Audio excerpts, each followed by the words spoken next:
A costume designer gives the character its second skin.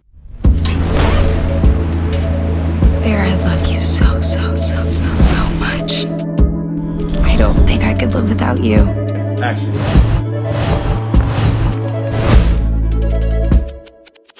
How I got into it in general was I was in school for acting, like getting an acting degree, and I was producing a low budget musical.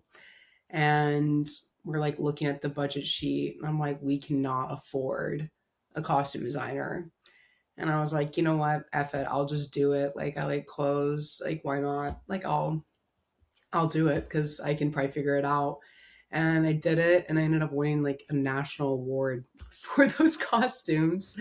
And I realized that the lady who gave me the award, she was like, "You should like look into this." And after that moment, no one really ever asked me to act again because they just wanted me to do wardrobe. And so I did a bunch of live shows at the college I went to.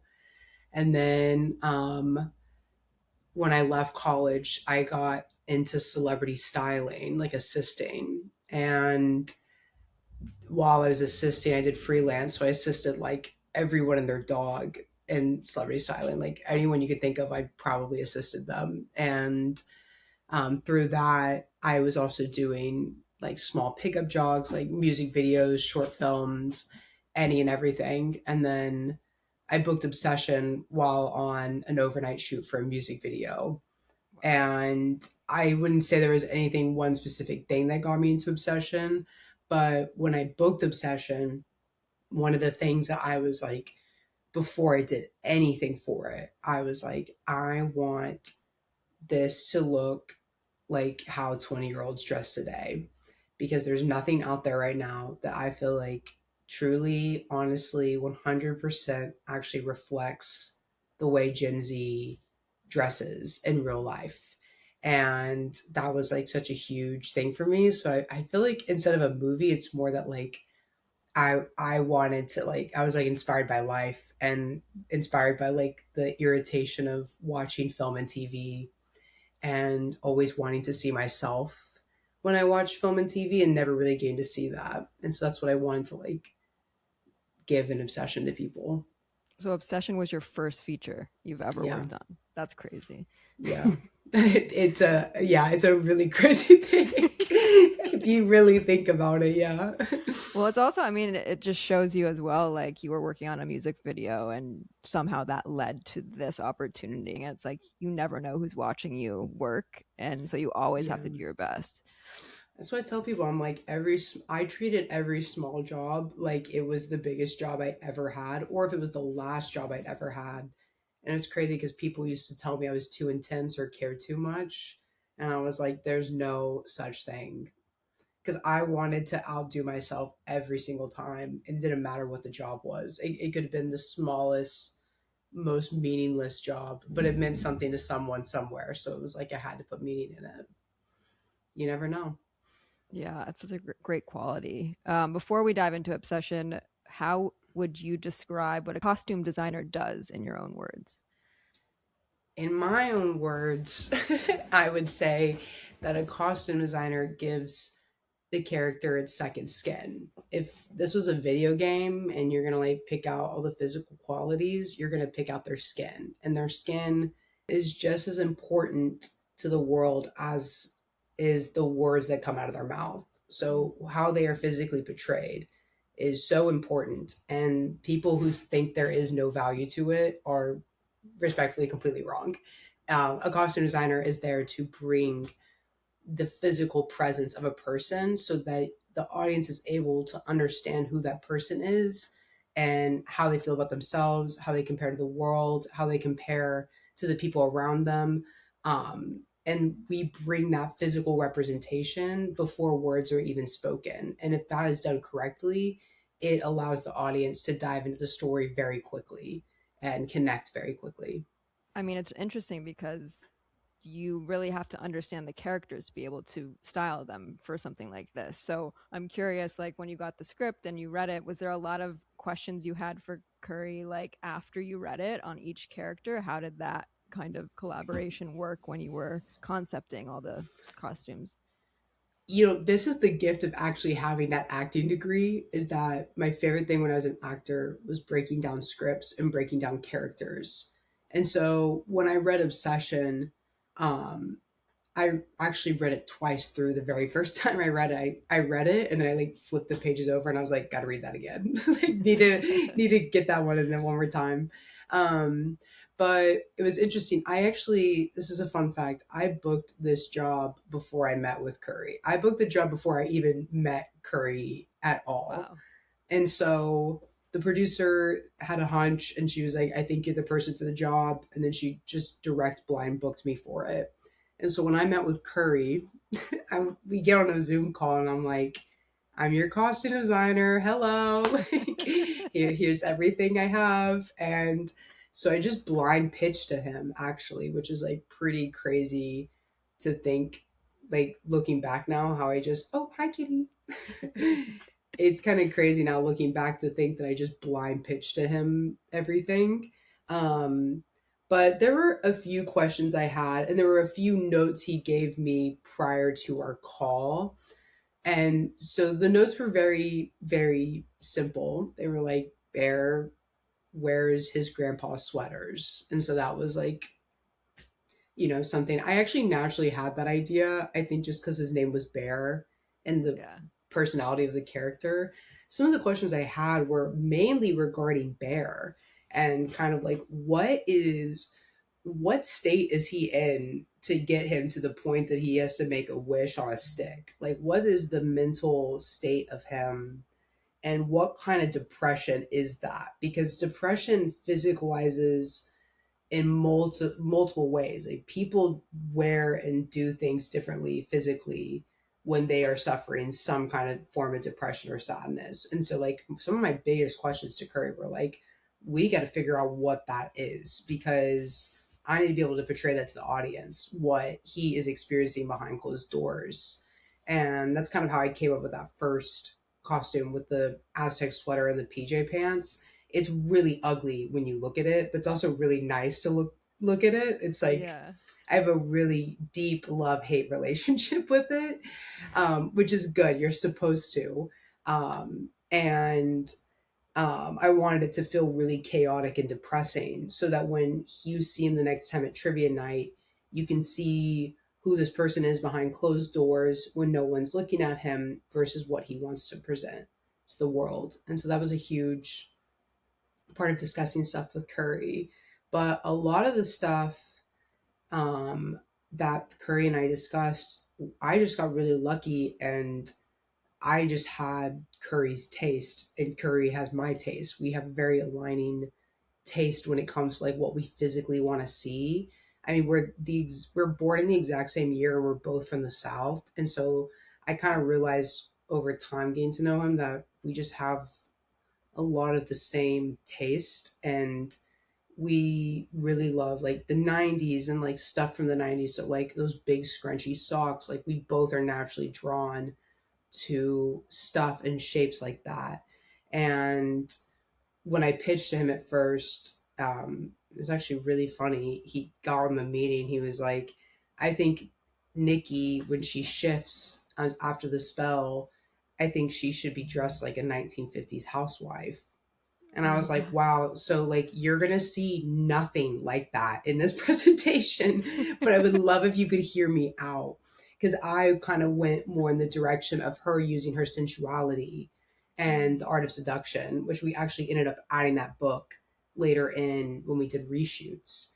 Because I was like, every time, I really, when I broke down the script, I was like, how is she getting him back? How, every time he starts to step away, how is she getting him back? And a lot of it was through sensuality, her body, sex, stuff like that. So I really wanted to make sure that that was being driven home. And I'm really glad we didn't do the 1950s thing because I think it would have looked identical to Companion. I think it would have looked Oh like an yeah. identical script to it.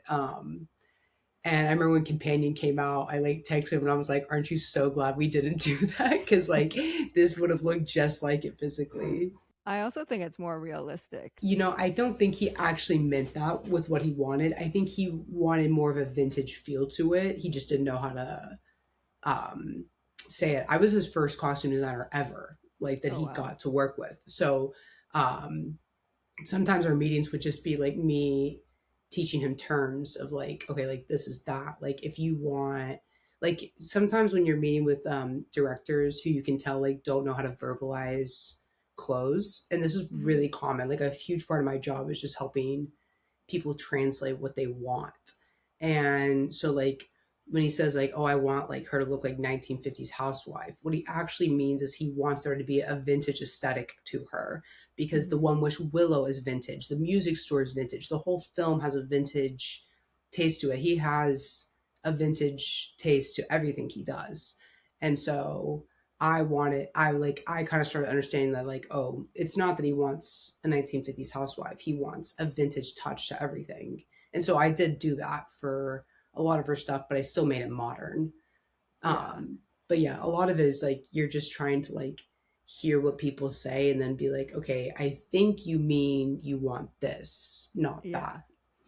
I can also imagine, I know the budget was around 750,000, which sounds like a lot to some people, but it's actually very indie. So I would assume that you didn't have much time from that meeting with him to then shooting. I would love to hear No. kind of the process of that. So we didn't even have 750. When we originally Um, shot, it was 600K. wow. And then when we did reshoots, at least my department in reshoots, I got zip. So um, when I booked the job, I booked it in like beginning of September. And the second I booked it, I legit dropped everything. And I was like, this is all I'm going to do for the rest of the year. This is all I'm going to focus on. I'm not going to take any other jobs. I'm not going to focus on anything. I'm just going to 1000% do this job. And so like every day from like 8 a.m. to 8 p.m., I would just sit at my kitchen table and I would just grind as much as I could to get this to be exactly what I wanted it to be. And again, it was my first feature. So a lot of it was like figuring out, a lot of my first few weeks was just figuring out the budget. And I was like, okay, I have 6K for spending money. That's all I have. I have about, I think the first original script was 32 costumes. I had 32 costumes. And then I sat down and I was like, okay, for every single costume, how many takes? So I would reach out to like the producer, Haley or Curry, and I'd be like, how many angles and takes are we thinking for each of these looks? And then that's where I would determine the duplicate amount. And then once I got the duplicate amount, I'd have to do the math of like, how much can I logistically spend per outfit for a duplicate to stay inside the budget? And that's where a lot of my first like early on work went into, was just like really learning how to budget. And this is where I was grateful I did a lot of low level live shows, because it taught me really well how to like budget very well and get really good quality for very little money. And so that's why I did a lot of thrifting as well for this, because we just didn't have a lot of money. So then once we started getting to like actualizing it, so I met with Curry. That meeting was probably about like 6 weeks out to shooting, so early September. Well, we did not get the production cards until um, 5 days before my fittings, which was 3 days before shooting. Wow. So we got the production cards 7 days before our first day on set. And so there were so many, I had everything, like I had a tab, I had a Google Chrome, just like tab of like all these tabs open, everything in the cart ready to go. Like I was like, the second I get this card, I'm just gonna like click and do it. And so I had to wait. And that was really hard because I lost a lot of things I wanted. So there were things I'd liked like 2 weeks prior to getting the production card that just no longer had the amount of duplicates or didn't have the sizing anymore. Things just changed. And so that's where that got really, really hard, was when I hit that. So yeah, the timeline was pretty crazy. I had a lot of time to prep, and then I got the production card the Monday before my fittings that were Thursday and Friday.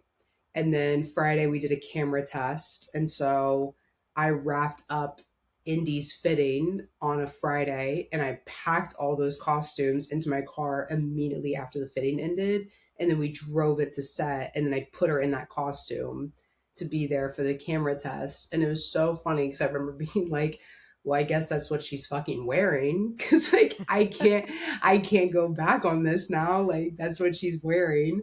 um and so yeah, the timeline and the budget were really hard.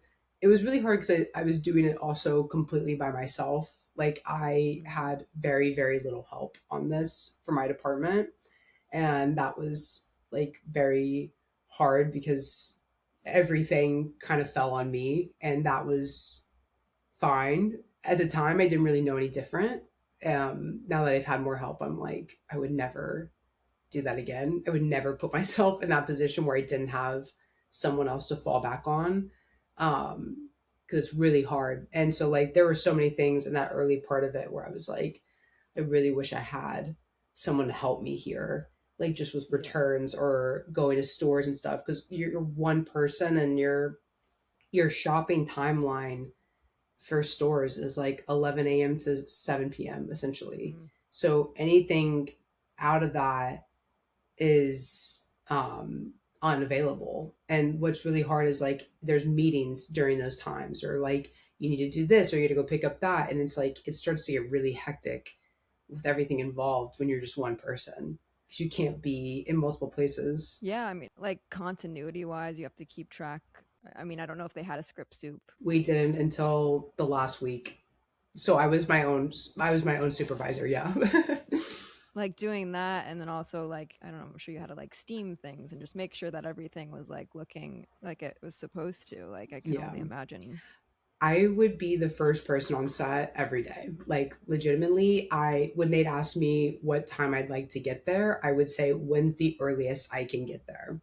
Because it didn't matter to me. I needed the time because I didn't have people to help me. So Mm. when we our first week and a half of shooting was at Bear's house, and so I would literally, if our call time was 9 a.m., but the doors to it opened at 8 a.m. I was literally outside the gate waiting at like 7:45 because I was like, well, maybe they'll open it early.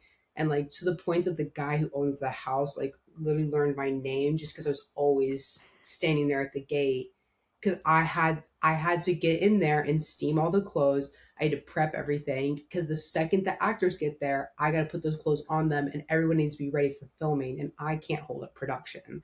So I knew, I was like, I have to get there early. And so that was hard because like sometimes we'd wrap set like if we started at 9, I was getting there at 8, and then we'd finish at 9. And then usually when we'd finish at 9, I would stay late because the DIT would have to like download all the files. So like while he was there, I would be prepping the next day and like doing Mm. stuff while he was still in the house. And so then I'd get back at like 10, and then I'd wash clothes and then do billing on my computer. I was also a legal assistant. I am still a legal assistant. And so I would do that legal assistant work while my clothes washed. And then I go to bed at like midnight every night and then wake up and do it all over again, because it Wow. was, I don't know where in the world I got all that energy to do it. I just loved it so much. Like when I did Obsession, it was such an immediate like, oh, this is exactly what I want to do with my life. And so I think I was just so like high on life that I didn't care how tired I was or how much time I had to give to make it happen. Um, but I mean, you have to do that stuff when you're the only person in charge of a department. Like mine, Yeah. I was the wardrobe department. So like, whatever went wrong was my fault. And then not only was it my fault, but I also had to fix it. So like, you wanted to be prepared, and I wanted to like pre-plan anything that would go bad at all times. Yeah, it's clearly paid off, by the Thank way. you. Thank you. And speaking of like duplicates and stuff, you know, this film has a lot of gore and blood and things that like you sometimes don't go according to plan. Was there anything that happened where you were like, "Oh shit, I have to go to the store mid shoot and get this," or was there anything like that that happened? No, I never. I think there were a few times I had to Uber deliver stuff to my house or have like a friend go to my house, grab something and bring it to me on set. That happened a couple times. With the gore stuff, um, there was never like a call to arms on the outside. There's a lot of call to arms on the inside though. Again, I had never done horror before like this. I had never done anything this gory. Like, and it was really a huge learning lesson for me because we had a bit of miscommunication about who was going to put the blood on the clothes. And I had no idea that that was my job. I actually have a really big, I don't like putting blood on clothes. It makes me really sick. I really don't Mm. enjoy the doing it. Do I do it now? Yes, I've gotten over it a lot. But originally, I really was not into doing that. So I got told, like, oh, don't worry, special effects and makeup. We'll handle that. Well, we get on set the day we had to do like the big final scene with all the blood and stuff.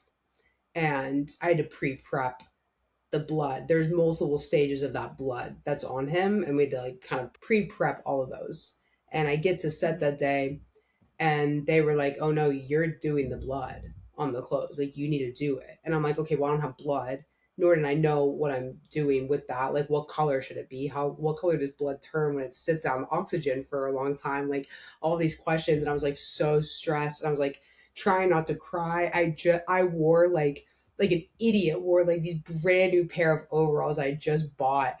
And so I like take off the overalls and I throw on one of like the boxers I had in one of my IKEA bags I was carrying around. And I'm like wearing the boxers, like pouring blood on the stuff in the bathtub in the bathroom because I had to figure it out then and there.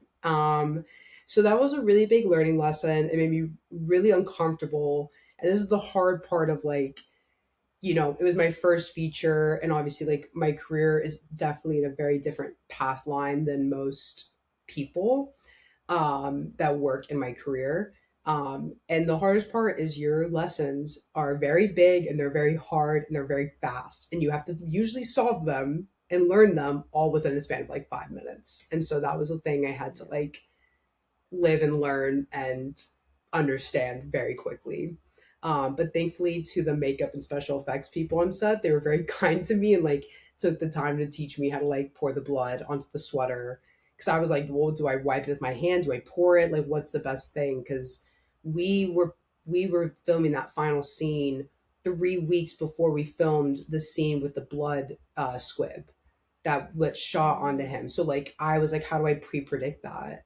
Like we just hadn't talked about Right. it. So there's just a lot of miscommunication. How do you do that? You don't really. You do, but you don't. Like, I watched a lot of the videos that they had practiced, like on like stunt people before, like Ali, the special effects girl, who she had practiced at her home before. If I would ever do anything like this again, I would want to take the costume and try it with the costume prior to shooting. And so this is something I learned, and it's something I will continue learning. The blood thing and the like live action things, like we didn't use special effects, like we did those things. So that that was a huge learning lesson, and it still is. And I've seen you talk a lot about Nikki's costumes, but I'm curious for Sarah's style. Like, what was your approach to her as a character, and like what aspects of her personality did you put into what she wore? So Sarah's character is actually, those are the types of characters that come very, very naturally to me. If it's eccentric and artistic, it makes so much sense in my head.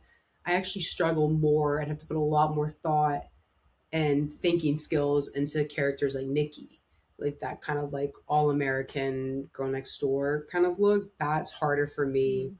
But then when you get someone like Sarah, to me in my head, I'm like, there's no rules. There's no rules because she's cool, artistic, and fun.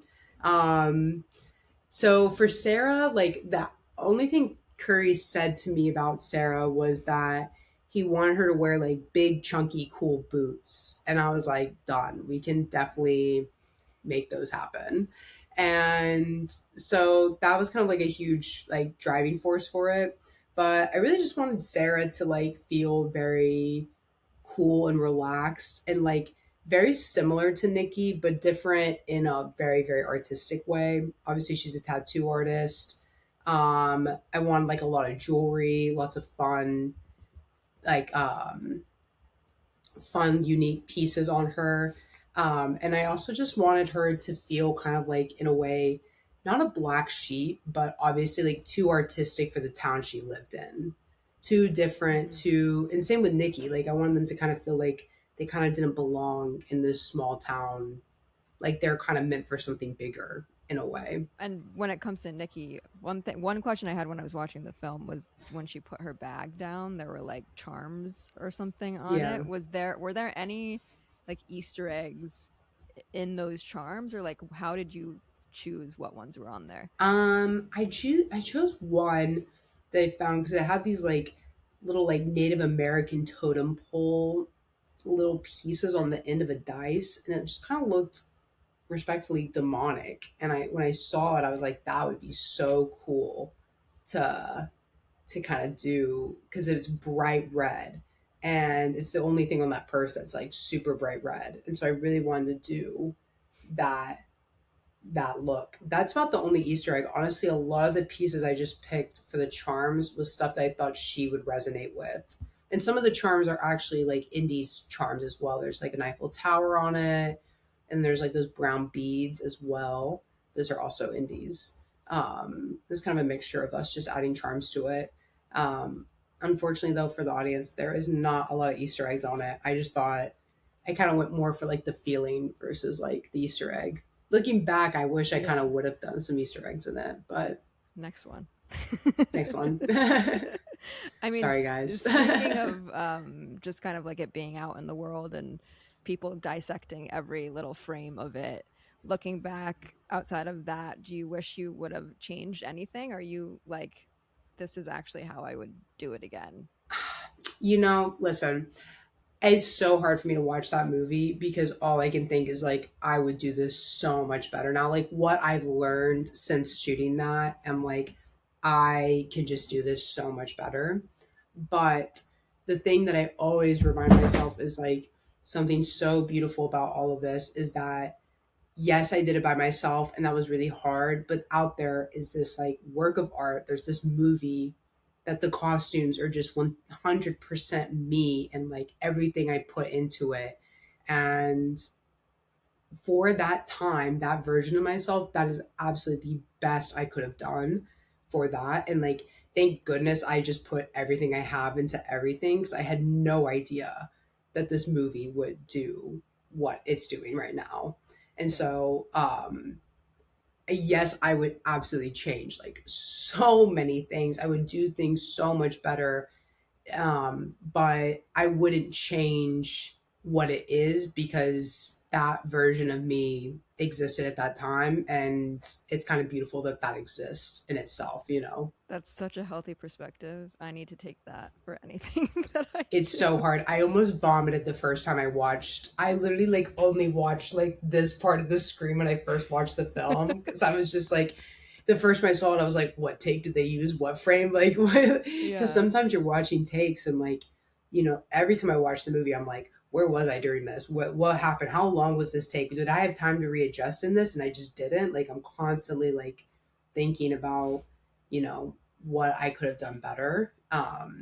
But at the end of the day, it is what I could have done. Like sometimes I couldn't be on the monitor 24/7 because I had to deal with something else because again, I was the only person in my department. So it's like I legitimately did that movie to the best of my ability, like truly. And so I Yeah. can't even be mad about it.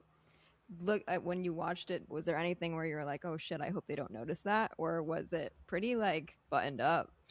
It's pretty buttoned up, I'm going to tell you that, but there is a couple things that I will take to the grave, to be honest. I will take to the grave unless someone notices, and I stand by that. And unfortunately for everyone, I will not say a fucking word until it's exposed. I respect that. Um, there was like, there were times that like, VFX saved me, like when we were doing some of the reshoots.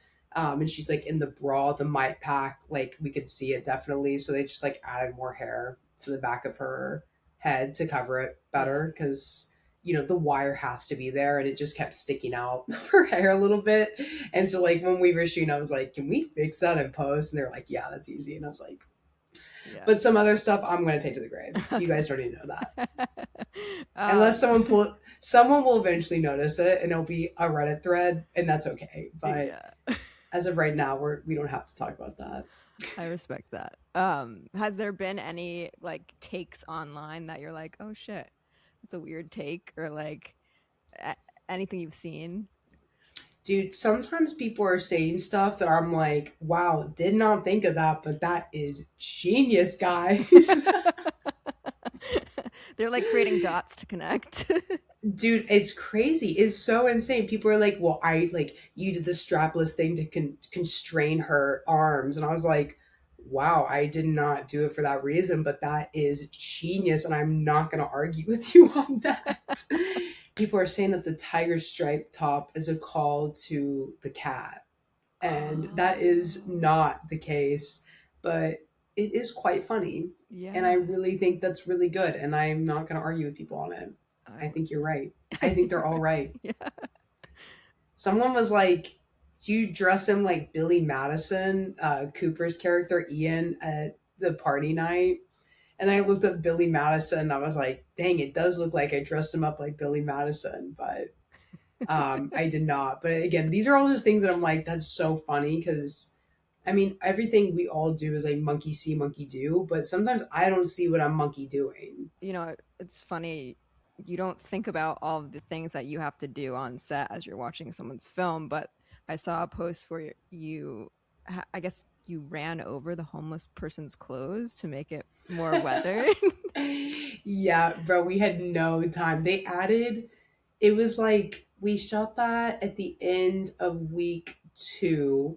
So we just wrapped up at Bear's house and then we went to RSI. And RSI is like this town in Panoma.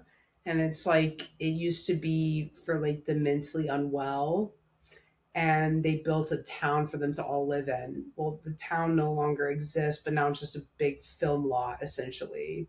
It's haunted. It's so haunted. Anyways, we went up there and about like 2 days before we went to RSI, they're like, "Oh, BTW, like Grayson's gonna play the unsheltered character in this scene," and so I pretty much we wrapped set and I had like an hour before Goodwill closed. So I like ran to a Goodwill, grabbed some clothes, and I really didn't have a lot of time to wear and tear it. Also, at this point, I was getting really tired. Like I was starting to be like, okay, now I'm getting exhausted. And so wear and tear takes a long time if you want to like do it yourself. Like I can't wait to have money in a production to pay someone else. I actually just did a production where we got to pay someone to wear and tear something and I was like, oh, what a gift. Like what a gift to not do this myself.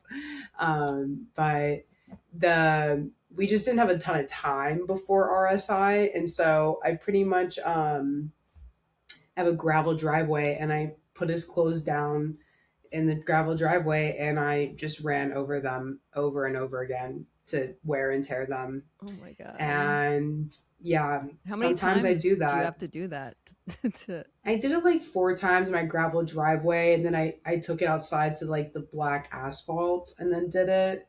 If you just like turn your wheel on it a lot, it'll start to do it I for you. I would pay to see that BTS video. I literally, I'm so envious of like other people because they have so many BTS videos. And I'm like, because I was the only person in my department, I have like no BTS of me doing anything because I'm just having to do it. Right, you can't be shooting it. No, I'm like I wasn't in my influencer era, unfortunately. So I was just doing that on my own free will for fun. It was actually so funny. That whole day was I like ran over it and then we had to be at RSI, which is like 2 hours away from LA by like 3 p.m. But I'm a crazy person, so I was getting there about 1 p.m. and the producer had called me and she was like, "Hey, I need you to go pick up a harness. That's like an hour before you get to RSI. And I was like, well, I'm already at RSI. And she was like, 2 hours early. And I was like, I gotta be ready. I gotta be ready to go. Like, so then I ended up being late because I had to go back and get the harness for her and then drive it back. Oh my god. These are just all dumb stories, but No, I love it. It's all the things just a that day you in my like don't life. think about that people go through making these amazing films. Yeah. So And crazy. you mentioned like the next project you worked on.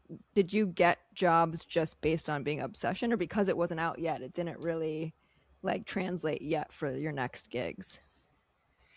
Yeah, so the next job, I mean, a lot of people that like a lot of the job offers I've gotten have just been from my time on set for Obsession. And so that was um, definitely really nice because I think I tell people this all the time. I'm like, you'll literally just get booked again if you're nice on set and you Yeah. like do your job.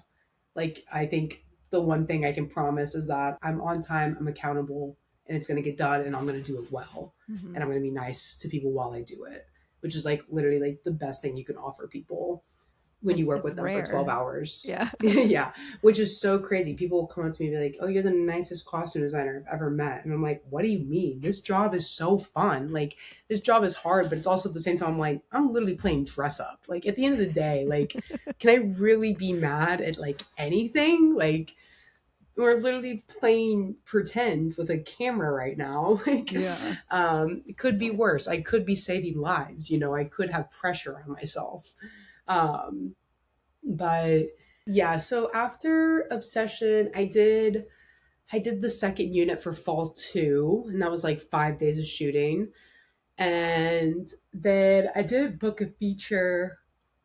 I didn't book a feature for a while. I was supposed to do Curry's second film, but because it was shot in Vancouver and there's a lot of like union laws, I ended up not being able to do it. Oh, that's a bummer. And yeah, it was really sad because I really loved the film, but I actually got to meet the costume designer who did it, and she was so wonderful, and her work is so great. I'm excited to see how it looks like all together. Um, but when I didn't get that job, I got a phone call like not even 12 hours later, and it was like, hey, we have this job in Thailand and we need someone who can dress Gen Z kids. And we think you could do it. If you want it, if you like the script, it's yours. I was like, what the heck? And so I read the script immediately, and I said yes to the job. But originally, they didn't want me to go to Thailand. They just wanted me to do it virtually. And I pretty much was like, I refuse to put, this is going to be my second feature. So I was like, I refuse to put my name on anything that I can't touch. If I can't touch it, I'm not putting my name on it. And that was a really big thing for me.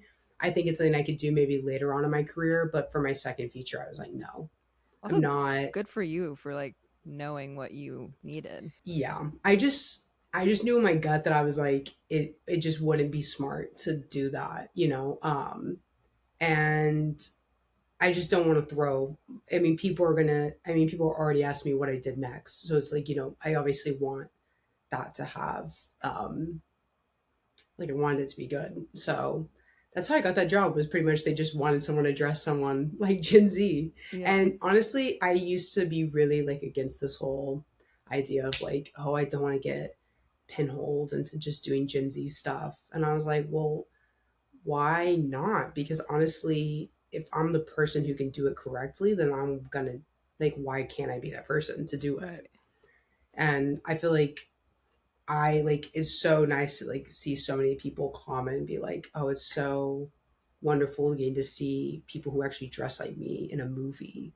And so it's like I really like want to keep leading into that and really set the standard of how that is, because I just feel like it is my job as a costume designer to reflect the world and what is around me. And if that's not being done correctly, then like, what are we doing? Yeah. Did the second film have a bigger budget for the whole? Significantly bigger. Yeah. 20 times larger than Obsession. Wow. It was 10 mil.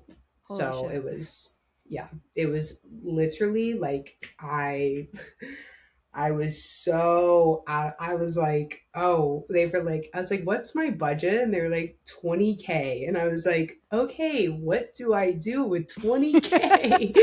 I was like, okay, to the sheets, like back to square one again. Cause like now this is a whole different ballpark, but it's different, but it's the same. It's like, it ends up becoming the same thing because you start dealing with stand-ins, body doubles, stunt doubles. On Obsession, we had one person for legit everything. Indy did all her stunts. She was the stand-in. She was everything. That was all Indy.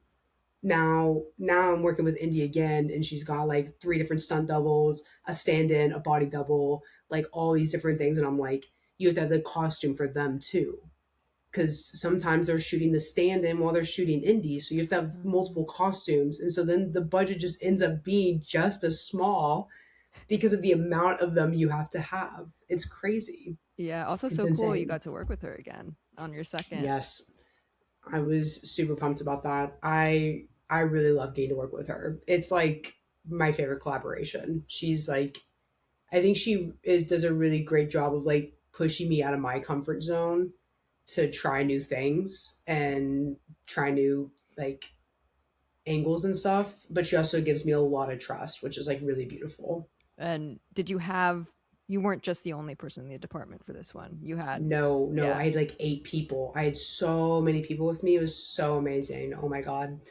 I had my like lead costume assistant, the costume, I can't remember her exact role to be honest, but the like main costume assistant in Thailand, her name was Mock, and I literally loved her. I loved all of them so much. I sobbed when I left Thailand. Like I sobbed like a baby. Oh. Um, but she was so much more experienced than me and so much more knowledgeable, and like this it was really hard because like not only am I doing a film that's like 20 times the size of the budget I'd done before, I'm doing it in a foreign country that like most of my team does not speak English. So I had a translator with me like 24/7. Like he would Wow. literally, his name was S, and I loved him so much. He would just literally follow me around and like say things for me essentially.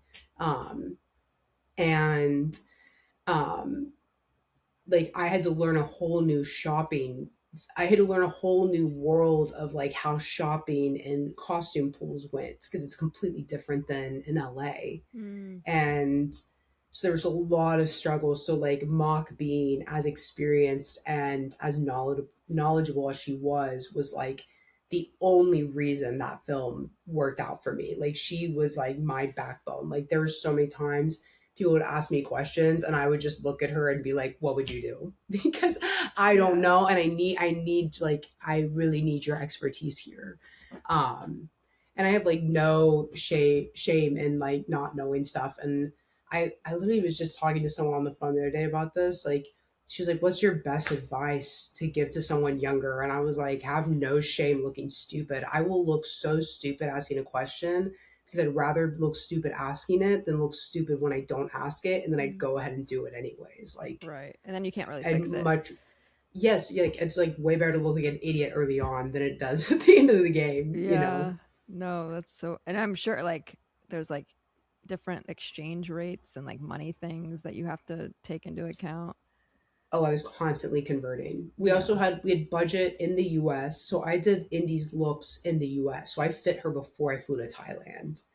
So we had like Indy in the US, and then we had like Thai money as well. So there was like it was crazy. Yeah. And then we did a unit in the UK. So that we've had like we did like three different things. I think we're still gonna do something else too. So So it's it's a not whole like wrapped yet, or are you no. okay? I think we're in post officially, but I think we might have to end up adding a scene. So probably like 2027. We could, Definitely 2027. yeah. Yeah. Cool. Yeah. Well, before I dive into, I do this last round where I call it the final five takes. So there's five final questions. But before that, is there anything that you haven't been asked about Obsession that you want to share? And you don't have to, but Um I'm like, what's a fun, silly fact? Okay, this is something. Ever since I started doing costumes, I always try to put one thing of my mom's, like of Oh, her clothes or jewelry she's giving me, something of her in everything I do. And so Obsession, I wanted to do that as well. And if you look at the dinner date scene, Indy's wearing this gold ring that has like a red stone on it, and that's for my mom. And I put it in there because I have to always put her in there at some for something. I love that. That's Um, so sweet. think, yeah, I try to always do it, and sometimes it doesn't work out. But for Obsession, I really wanted to try to figure out a way to do it. Okay, here we go. Last five questions. Okay. So you work for as long as you want to doing costume design, but this is your last day on the set of a film. What would you do differently, or what would you do the same? Oh, I'd probably hug everyone, and I probably would make sure I wasn't on my phone. Yeah. Like being really honest, I'd be like, okay, don't be on your phone, like, and hug everyone, Yeah. and thank everyone. I feel like sometimes I leave when we finish Obsession, we like everyone really like celebrate and like talked after, and sometimes it just doesn't happen, or like people go home early and stuff. So I'd probably want to make sure I said goodbye to everyone. Okay, number two, what's the best advice you've ever received about filmmaking in general or costume design? Um, I'd say the best advice I ever received was I actually have a tattoo for it, but it's like leap and the net will appear. Like just take big Mhm. risk and you'll figure it out. And I feel like I've lived my life like that, like ever since I've heard that quote. And it really is beneficial because I'm a really big proponent of people will never know what you want unless you just tell them. Mhm. And so, like, if you don't just tell people, like, oh, I want to do this, like, I only got Obsession because I got on that music video because I went to a film screening and I walked up to some filmmakers and I was like, hey, I do styling for music videos too. If y'all ever want someone to style your music videos, you should call me. Yeah. And that's how I got on that music video. And then that's how I got Obsession. That's So it's like, crazy.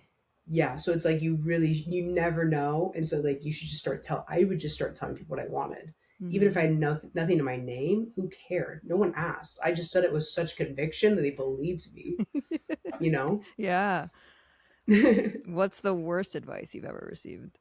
um God, all the time people say crazy advice.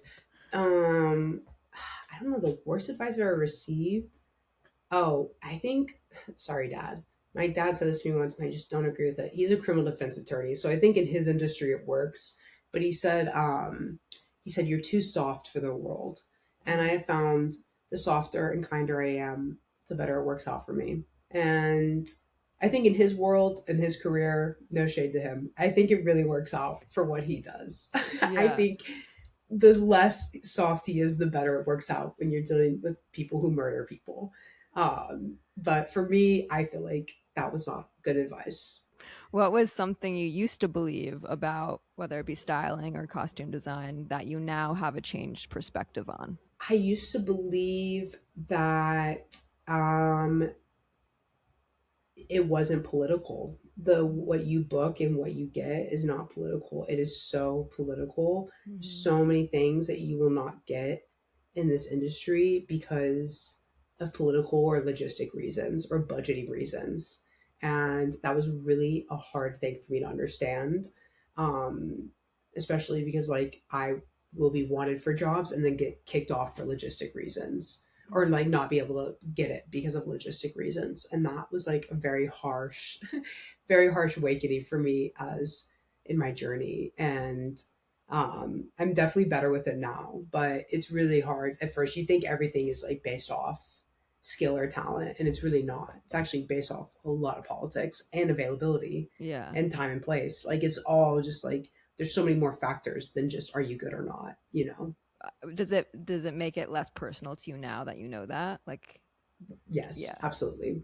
Well, because you'll know that what's right for you will like really be right for you. Obsession, I had literally went through a dry spell of work before I got Obsession. Like that music video, I just randomly had like I had like no work for 6 months, and then I had four jobs that took place in 48 hours. And it was like during that music video time. And during that time is when I saw Haley, who got me on Obsession. But thankfully, during that time, I had nothing else combating with Obsession. And Yeah. so when I booked it, I fully committed to it, which, like, thank goodness I did, because look at, like, if I had other work during that, it just wouldn't have been the same. I wouldn't have been able to put 100% of myself into it. So, like, it is so time and place, and, nothing of it is personal. It's just like, are you available? Do you fit the budget? Do you fit the vibe? Like, there's so many things to it. It's like Yeah. insane. It's good to know for people going into it, like that they don't have to take it personally at all, really. No, because you want to work with the people that are aligned with you, and you'll never find them if you keep doing jobs that don't align with you. Yeah. And that's also another thing, is like, you get to make it personal how you want to make it. Okay, last one. If you Okay. could pick any role in the credits to be remembered for, the credits of like life, let's just say, like if there's a scroll at the end of the world, like what would you want to be remembered for? I would say I'll put three adjectives. Um, like cool fits, like dope fits, silly Billy, and then like smells good, Oh, That's the trio, yeah, I love yeah, that. the trifecta, like good fits, silly Billy, and smells good. That's what I want. Best answer, I have to say. Thank you. Silly Billy can be first. Yes. Thank you so much for coming on. I know you're probably inundated with podcasts and stuff, so I appreciate you taking the time. Thank you. This was awesome.